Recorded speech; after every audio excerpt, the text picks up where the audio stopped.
Airport leasing company bonds అంటే airport ఫెసిలిటీస్‌ని లీజ్‌కి ఇవ్వడం కోసం ఆపరేట్ చేసే కంపెనీస్ ఇష్యూ చేసే బాండ్స్. ఎయిర్‌పోర్ట్‌లో చాలా ఫెసిలిటీస్ ఉంటాయి. Like terminals, cargo warehouses, office spaces, retail shops, hangars. కొన్ని కంపెనీస్ ఎయిర్‌పోర్ట్ స్పేస్‌ని ఎయిర్‌లైన్స్, షాప్స్, కార్గో కంపెనీస్‌కి రెంట్‌కి ఇస్తాయి.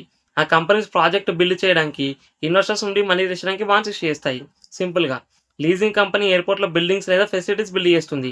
అవి ఎయిర్‌లైన్స్, షాప్, కార్గో కంపెనీస్‌కి రెంట్‌కి ఇస్తాయి. ఇన్వెస్టర్స్ బాండ్ కొని కంపెనీకి మనీ లెండ్ చేస్తాడు. కంపెనీ లీజ్ ఇన్కమ్ నుండి ఇంట్రెస్ట్ పే చేస్తుంది. Example companies GMR airport limited, Adani airport holdings. Example airport Rajiv Gandhi international airport, Kempegowda international airport. Minimum investment ఎంతో నుంచి 1 లక్ష వరకు ఉంటుంది. మ్యాక్సిమం లిమిట్ ఉండదు.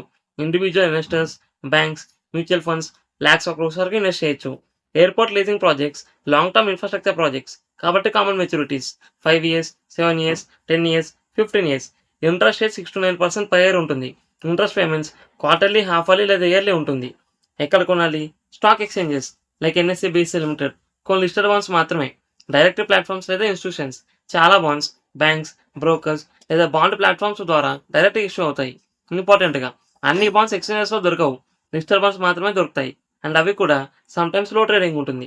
Advantages: airport real estate investment exposure, long term stable lease income, aviation sector growth benefit, infrastructure investment opportunity. Disadvantages: tenant risk, rent pay చేయకపోతే problem, airport traffic decrease అయితే revenue తగ్గొచ్చు, company financial risk, economic slowdown risk. ఇలాంటి financial topics కోసం ఛానల్ని subscribe చేసుకోండి.